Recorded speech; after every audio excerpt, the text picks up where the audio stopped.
Konnichiwa, Ohio, anime stories की इस दुनिया में फिर से स्वागत है। आज हम लोग एनिमे टोक्यो रिवेंजर्स के पहले सीजन की कहानी पर गहराई से बात करने वाले हैं। हाँ। हमारे पास ना इसका पूरा नैरेटिव है कि भाई कहानी कैसे आगे बढ़ती है, कौन कौन से मेन किरदार हैं, क्या क्या होता है। बिल्कुल। तो कोशिश यही रहेगी कि सीजन 1 का जो ये उलझावा सा प्लॉट है ना, उसको थोड़ा सुलझाएं, समझें कि टाकेमिची हनागाकी जो मेन कैरेक्टर है उसके साथ क्या होता है। और वो टाइम ट्रैवल वाला एंगल भी। हाँ वो कैसे काम करता है। हाँ, वो टाइम ट्रैवल वाला फंडा और कहानी के सेंटर में जो लड़ाइयाँ हैं, गैंग वॉर, दोस्ती, पछतावा, अतीत बदलने की वो जो कोशिश है, उन सबको समझना। एग्जैक्टली देखेंगे कि कैसे एक बिल्कुल हारा हुआ सा लड़का एक तरह से इम्पॉसिबल मिशन पर निकल पड़ता है। हाँ, और ये कहानी सिर्फ गैंग वॉर या मारधाड़ की नहीं है, हालांकि वो तो है इसमें भरपूर। हाँ, एक्शन तो है, लेकिन ये जो टाइम ट्रैवल वाला ट्विस्ट है ना, वो इसे बिल्कुल अलग बना देता है। ये दोस्ती के बारे में है, गलतियों पर पछतावे के बारे में है, और किसी अपने को हिना को बचाने के लिए वो जो डेस्परेशन है ना टाकेमिची की, वो कमाल है। तो चलो खोलते हैं इसकी परतें। ठीक है, तो कहानी का हीरो जैसा हमने कहा टाकेमिची हनागाकी है। हाँ, 26 साल का। और अपनी जिंदगी से बिल्कुल फ्रस्ट्रेटेड, पार्ट टाइम जॉब कर रहा है, कुछ बन नहीं पाया लाइफ में। बिल्कुल, उसे लगता है कि यार मैं कुछ कर ही नहीं पाया, जवानी के जो अच्छे दिन थे वो गए। हाँ, और अब कुछ अच्छा हो नहीं सकता, यही सोच है उसकी। लेकिन फिर उसकी ये बोरिंग सी लाइफ एकदम पलट जाती है। उसे एक खबर मिलती है टीवी पे। हाँ, वो खबर तो दिल दहला देने वाली थी। बहुत। पता चलता है कि उसकी मिडिल स्कूल की गर्लफ्रेंड थी हिनाता टाचिबाना। हिना। हाँ, हिना। और उसका छोटा भाई नाओतो। दोनों की मौत हो गई है। और वजह? वो टोक्यो मांजी गैंग, तोमान, हाँ, तोमान गैंग के किसी झगड़े में वो मारे गए। जी। ये सुनते ही टाकेमिची एकदम हिल जाता है, सदमे में चला जाता है। बिल्कुल। और बस इसी हालत में जब वो स्टेशन पर होता है, कहानी में वो सुपरनैचुरल एलिमेंट आता है। हाँ, वो धक्का। एग्जैक्टली, उसे लगता है किसी ने पीछे से धक्का दिया और वो सीधा ट्रेन के सामने। और उससे लगता है बस खत्म। लेकिन वो मरता नहीं है। अगले ही पल वो देखता है कि वो 12 साल पीछे चला गया है। कमाल है, सीधा 2005 में, अपने मिडिल स्कूल के दिनों में। है ना अजीब? बहुत।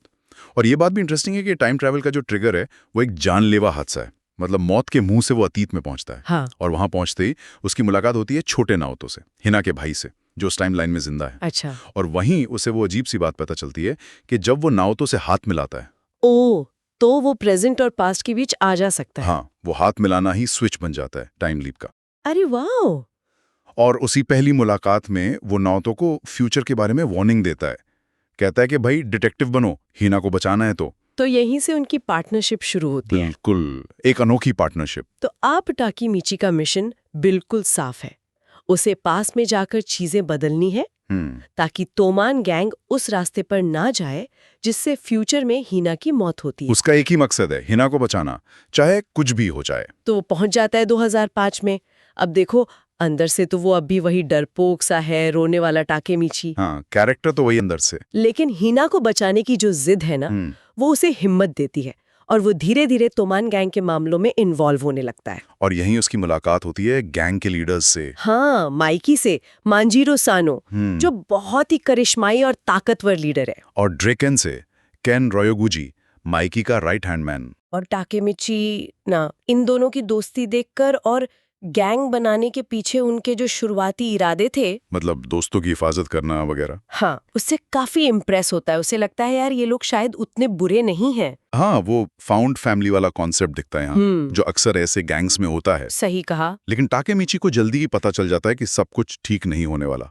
फ्यूचर से उसे इन्फॉर्मेशन मिलती है कि 3 अगस्त को कुछ बुरा होगा। हाँ, कि 3 अगस्त को ड्रेकेन पर हमला होगा और वो मारा जाएगा। ओह! और ये सिर्फ एक मौत नहीं होगी, ये वो घटना होगी जो माइकी को तोड़ देगी, तुमान में फूट पड़ जाएगी, और गैंग और भी खतरनाक बन जाएगा। एग्जैक्टली। और इस सब के पीछे कौन है?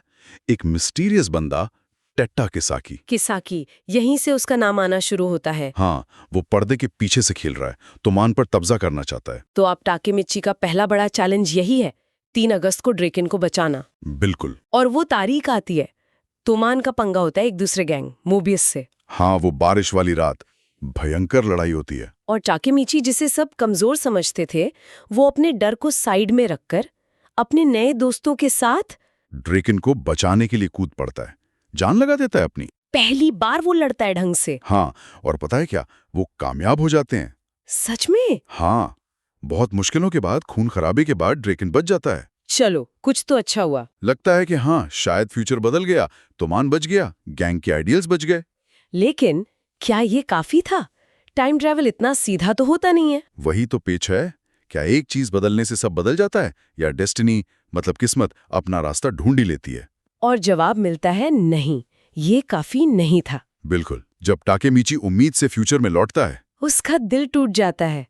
वो देखता है ड्रेकन तो जिंदा है, माइकी भी है, पर हिना फिर भी मर गई है। ओ नो, मतलब किसी और तरह से, किसी और झगड़े में, पर नतीजा वही। ये टाकेमीची के लिए बहुत बड़ा शौक था। उसे समझ आता है कि खतरा टला नहीं है, जड़ें शायद और गहरी हैं। उसे फिर से पास्ट में जाना होगा। हाँ, और इस बार मिशन और भी पर्सनल और भी खतरनाक है। उसे बचाना है केसुके बाजी को। बाजी, तोमान के फाउंडिंग मेंबर्स में से एक, फर्स्ट डिवीजन का कैप्टन और माइकी के बचपन के दोस्तों में सबसे खास। तो बाजी को क्या खतरा है? इस बार खतरा है एक नए गैंग से, वल्हाला, जिन्हें बिना सिर वाला फरिश्ता भी कहते हैं। वल्हाला, अच्छा। इनका लीडर तो शूजी हानमा है, लेकिन असली खेल फिर से किसाकी का ही है। हानमा भी किसाकी के लिए ही काम कर रहा है। मतलब किसाकी अब भी एक्टिव है? बिल्कुल, और उसने ऐसी चाल चली है कि बाजी तोमान छोड़कर वल्हाला में शामिल हो गया है। क्या बाजी ने तोमान छोड़ दिया? हाँ, देखने में यही लगता है कि उसने धोखा दिया है, पर असल में ये किसाकी की चाल है, तोमान को अंदर से तोड़ने की, खासकर माइकी के सबसे भरोसेमंद साथी को हटाकर। ये तो बहुत मुश्किल मिशन लग रहा है तो, लेकिन इस बार टाकेमीची अकेला नहीं है। उसे एक साथी मिलता है। कौन? चिफुयु मात्सुनो, बाजी के डिवीजन का वाइस कैप्टन और बाजी का सबसे वफादार दोस्त। अच्छा, तो चिफुयु को भी शक है? हाँ, उसे भी बाजी के जाने पर यकीन नहीं हो रहा। वो टाकेमीची पर भरोसा करता है और दोनों मिलकर प्लान बनाते हैं। बाजी को वापस लाना है और किसाकी का पर्दाफाश करना है। उनका टारगेट क्या है? मतलब कब तक करना है ये? उनका टारगेट है आने वाली एक बड़ी लड़ाई, खूनी हैलोवीन। खूनी हैलोवीन, नाम तो खतरनाक है। हाँ, उन्हें पता है कि उस लड़ाई में बाजी की मौत होनी है, तो उन्हें उससे पहले बाजी को बचाना है। ओके। और ये खूनी हैलोवीन एक पुराने कबाड़ खाने में होती है। तोमान वर्सेस वल्हाला, बहुत ही ब्रूटल लड़ाई थी वो। भीड़, हंगामा, मारपीट। बिल्कुल, और इस पूरे कियोस्क के बीच टाकेमीची दो चीजें करने की कोशिश कर रहा है। एक, बाजी को किसी तरह मरने से बचाना, और दूसरा सबके सामने लाना कि असली विलन किसाकी है। लेकिन यहाँ कहानी में एक बहुत ही दुखद मोड़ आता है। हाँ, बहुत ही ट्रैजिक। टाकेमीची की सारी कोशिशों के बावजूद जब लगता है कि शायद अब बाजी बच जाएगा, बाजी खुद को चाकू मार लेता है। हाँ, सब शौक रह जाते हैं। वो ऐसा क्यों करता है? पता चलता है कि वो ये इसलिए करता है ताकि उसकी मौत का झूठा इल्जाम काजुतोरा हानेमिया पर ना आए। काजुतोरा, वो भी एक फाउंडर मेंबर, जिसकी वजह से अतीत में माइकी के भाई की मौत हुई थी अनजाने में। और इसी गलतफहमी की वजह से बाजी ने वल्हाला जाने का नाटक किया था। हाँ, वो अपनी जान देकर शायद काजुतोरा को बचाना चाहता था और माइकी को किसाकी के बारे में वार्न करना चाहता था। ये तो बहुत कॉम्प्लिकेटेड है। वफादारी, गुस्सा, गलतफहमी, हाँ, सब कुछ। बिल्कुल। लेकिन इस सब का फायदा कौन उठाता है? किसाकी। एग्जैक्टली। बाजी के हटते ही वो बड़ी चालाकी से वल्हाला को तोमान से मर्ज करवा लेता है, ये दिखाकर कि तोमान जीत गया। तो तोमान और बड़ा हो गया कागज पर, हाँ, पर असल में किसाकी की पकड़ और मजबूत हो गई। और टाकेमीची को बाजी की जगह फर्स्ट डिवीजन का कैप्टन बना दिया जाता है। ये तो बड़ी तरक्की है। पर यह जीत उसे कड़वी लगती है।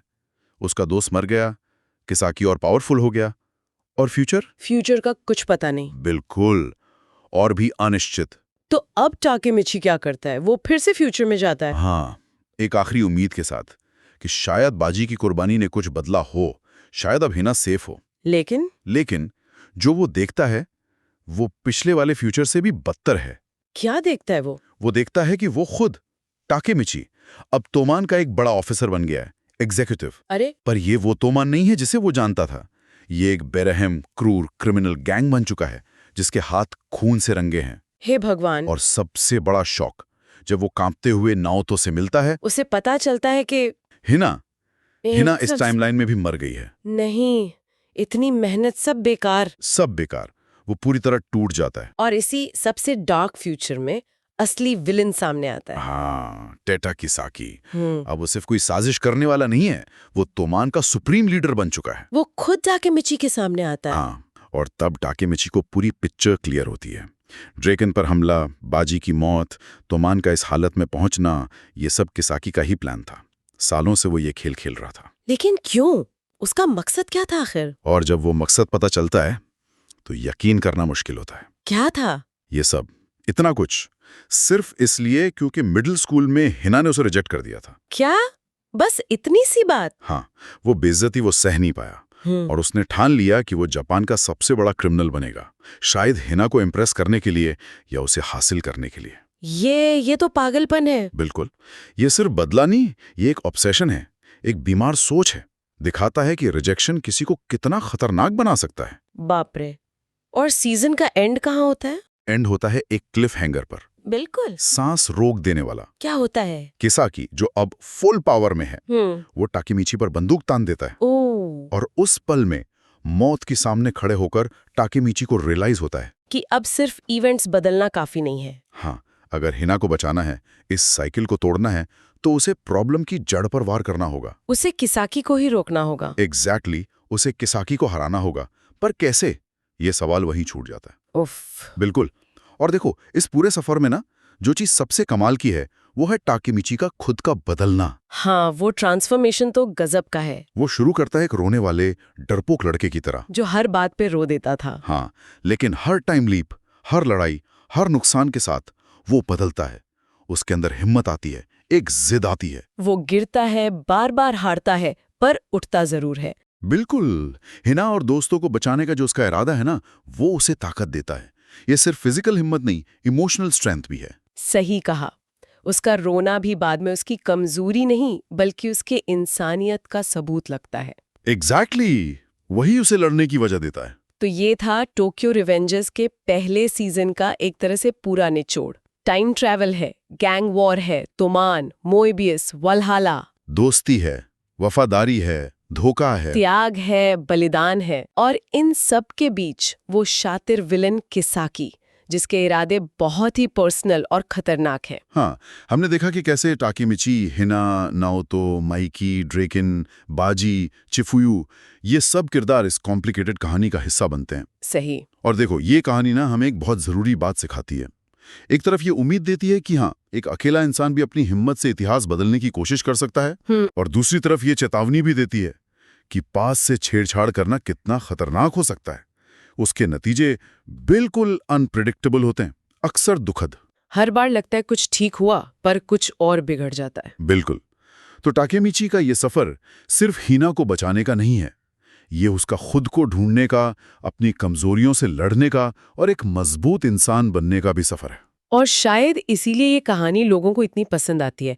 एक्शन भी है, इमोशन भी है, सस्पेंस भी है। हाँ, किरदारों से जुड़ाव महसूस होता है, खासकर टाकेमिची से। उसका स्ट्रगल बहुत रियल लगता है। और वो ट्विस्ट्स और टर्न्स हमेशा सोचते रहते हैं कि अब क्या होगा। बिल्कुल। और ये पहला सीजन ना हमें एक बड़े सवाल के साथ छोड़ जाता है। क्या? कि क्या अतीत को बदलने की हर कोशिश फ्यूचर को और ज्यादा बिगाड़ देती है? क्या ये एक ऐसा जाल है जिससे निकलना नामुमकिन है? गहरा सवाल है। या फिर चेक टाकेमिची का ये जो लगातार संघर्ष है, ये जो दर्द सहने की ताकत है, क्या ये आखिरकार एक बेहतर भविष्य ला सकती है? क्या इच्छा शक्ति किस्मत को हरा सकती है? ये सोचने वाली बात है। बिल्कुल। ये सवाल हमें सोचने पर मजबूर करते हैं और अगले सीजन का इंतजार और मुश्किल बना देते हैं।